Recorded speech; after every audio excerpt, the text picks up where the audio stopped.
warahmatullahi wabarakatuh. Waalaikumsalam warahmatullahi wabarakatuh. Sekali lagi aku tekanin di sini, ini kan bulan baik, ini bulan Ramadan, bulan suci. Saya tidak mau mengotori bulan Ramadan saya dengan sia-sia, dengan banyaknya kemudorotan, dengan banyaknya hal-hal yang tidak bermanfaat. Karena adanya proses hukum ini menurut saya ini adalah hal yang mudorot, yang banyak tidak manfaatnya. Karena kemarin-kemarin sudah menjadi ladang gibah netizen, membuat netizen punya kesibukan tidak baik. Jadi maka buat saya pribadi, untuk para netizen jangan mengurusi masalah saya, karena permasalahan ini sudah ada pihak kepolisian yang sudah mengurusinya, yang sudah mengaturnya sedemikian rupa seperti adanya mediasi hari ini. Yang saya tekankan hanya satu, agar tidak terjadi fitnah. Di sini saya tidak mau ngebahas hal yang mudorot. Intinya adalah di sini saya hadir bukan saya meminta damai seperti apa yang fitnahan atau giring opini oleh oknum-oknum yang tidak bertanggung jawab. Jadi adanya saya hari ini mediasi itu karena perkat Polri yang harus kita hormati dan harus kita jalanin agar proses hukum ini berjalan. Dan pastinya di bulan yang baik ini, di bulan suci Ramadan yang penuh berkah ini, dengan adanya saya menerima etikat baik untuk mediasi, pastinya dikarenakan kami pun memang tidak ada unsur apa-apa. Poinnya adalah saya hanya ingin meluruskan apa yang difitnahkan. Tujuan laporan kami tidak seperti apa yang difitnahkan, kalau ingin uang damai, kalau kami ini mencari-cari uang tanda kutip haram gitu ya, tidak sama sekali. Tadi juga di mediasi dijelaskan dengan sangat lantang oleh Om. Jelas mediasi ini kami hormati dengan sangat baik, kami tanggapi dengan positif, dan juga kami menawarkan etikat baik untuk damai, menawarkan ya, karena mediasi ini kan tujuannya untuk damai. Saya juga berpikir menang saya nggak dapat apa-apa, tapi minimal saya sebagai manusia menegakkan kebenaran. Ketika ada orang yang memfitnah, kita harus wajib, jangan sampai nanti, pemikiran saya adalah jangan sampai ada korban-korban yang lain, karena rasanya nggak enak sekali. Itu yang pertama. Yang kedua, penawaran kami tersebut tidak ada hal-hal yang berbau materi seperti apa yang dikeluarkan, seperti apa yang difitnahkan, dan juga isinya simple sih, hanya permintaan maaf. Mungkin bisa dijelaskan sama Om dan kakak saya, Om. Ya. Jadi poin tadi yang disampaikan dalam agenda perdamaian adalah pertama ya, kita tetap meminta adanya permintaan maaf sesuai dengan apa yang telah kita sampaikan dalam somasi terdahulu. Ada poin-poinnya permintaan maaf di mana saja sudah disebutkan. Ya, kedua. Itu yang poin penting. Tapi poin penting itu juga ternyata yang tadi kita sampaikan belum dapat dipenuhi oleh terlapor. Karena khususnya adalah kita juga meminta adanya redaksional yang disetujui oleh kami, tentunya kami yang sampaikan. Kenapa? Mengingat pertama dahulu kesan yang disampaikan adalah minta maaf, sekedar minta maaf begitu saja. Nanya bahasa Jawanya, Om. Ya, tapi ya dalam artian bahwa minta maaf tapi dengan intrik-intrik yang tersirat ya Provokasi. lebih banyak provokasinya, lebih baik tendensiusnya seperti. Makanya kita tidak mau mengulangi hal yang sama dilakukan. Karena kita lihat juga memang dokter ini sangat kreatif sekali di medsos, tapi walaupun dalam pertemuan dia Diam ya. ya Menyayangkan aja sih. ya, itu mungkin yang ada beberapa 2 poin lagi yang dalam proposal itu, tapi tidak perlu kita jelaskan lebih lanjut karena yang pertama saja beliau sudah tidak menyanggup. Ini seperti itu. Redaksional ini seperti apa sih? Apa? Redaksional ini seperti apa? Poinnya adalah permintaan maaf, penyesalan yang terdalam, ya, seperti itu poinnya.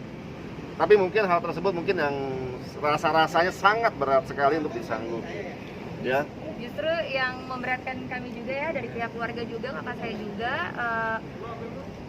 juga adalah ketika meminta untuk sama-sama di media dibawain dengan kalian semua. Jadi saya bingung gitu.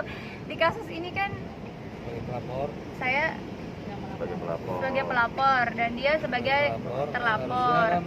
Harusnya kan kita memediasi jalan titik tengah gitu, bukan malah dia yang mengatur. Jadi permintaan terlapor adalah yuk kita dibawa aja sama-sama. Loh, saya jadinya bingung, kita bingung ya. Jadi hal tersebut yang kita lihat kayaknya sangat enteng sekali. Oh ya udah, minta maaf aja udah, nanti ya lakukan lagi, nggak ada masalah. Jadi ya itu hal-hal yang sangat kita lihat terlalu menggampangkan, tidak dalam hati yang tulus, ya benar-benar minta maaf dengan nantinya aplikasinya dengan apa yang nanti akan disampaikan di medsos-medsosnya dia, seperti itu, tidak menggiring opini lagi. Berarti proses hukum tetap terus berjalan ya Teh? Tadi disampaikan, disepakati dan sudah ditegaskan oleh penyidik dan juga ditegaskan juga statement oleh terlapor Dr. Richard bahwa dia menolak poin yang kita sampaikan, seperti itu. Kecewa nggak sih Kak Kartika mungkin? Enggak lah, kalau kecewa dari awal udah kecewa ya. Sekali lagi untuk netizen saya minta dengan sangat, ini bulan suci Ramadan, jangan mengurangi pahala kalian. Cukup tahu kebenaran aja, dan saya juga insya Allah berkata sebenar-benarnya ya, dimana memang dari awal saya sudah melakukan upaya kekeluargaan.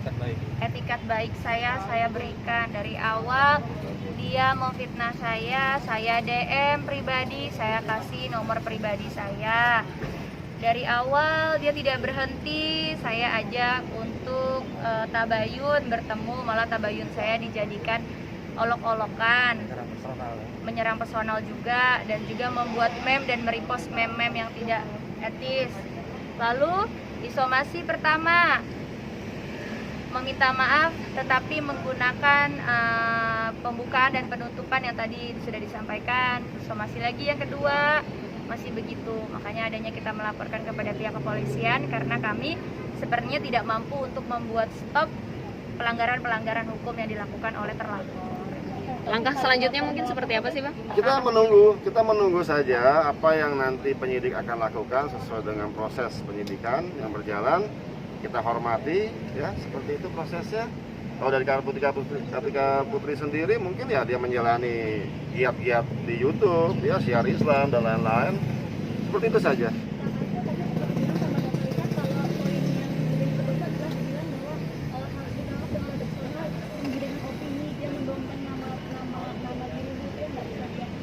Iya, jadi gini, kalau dibilang redaksional, kenapa kita pakai redaksional? Karena pada saat disomasi kami tidak memberi redaksional, permintaan maafnya justru malah menyebarkan nama baik saya lagi, memfitnah lagi, menggiring opini lagi. Jadi kami berpikir jangan-jangan beliau nggak ngerti nih gimana minta maaf dengan cara yang baik, gimana cara minta maaf dengan etika yang baik. Sepertinya juga mungkin tidak ada yang bisa memberi masukan, makanya dengan ada redaksi tersebut kami menyarankan begini loh caranya minta maaf yang baik dan benar. Dan juga apa isi redaksi tersebut adanya sesuai fakta Mbak, ada video, ada semua fakta-fakta dan bukti-bukti bahwa apa yang kami tulis di redaksi tersebut tidak mengada-ngada begitu. Jadi kalau memang dia nggak memenuhi juga nggak apa-apa, itu kan punya hak pribadi ya, kita harus menghormati hak pribadi dia juga. Maka dari itu adanya tidak titik temu gitu, karena yang saya bingung di sini saya sebagai pelapor malah juga disuruh minta maaf gitu. Jadi kita sempat bingung ya, om saya bingung, kakak saya juga tadi sama-sama bingung, kita sama-sama ketawa karena gini loh, ini kan mediasi kita yang melaporkan sana gitu, tapi kok malah yang di sana yang juga nuntut balik ke kita karena untuk kita minta maaf juga dengan hal yang sama. Tadi om saya sempat nanyakan juga langsung ya, emang apa yang dilakukan oleh Kartika sehingga dokter menyuruh Kartika meminta maaf. Lalu dia bilang apa om? Lupa katanya. Jadi kita bingung. Tahu yang mana? Iya. Di sana kuasa hukumnya nggak banyak ngomong gitu. Jadi saya semuanya sebenarnya sekalian saya bahas juga kronologi langsung dari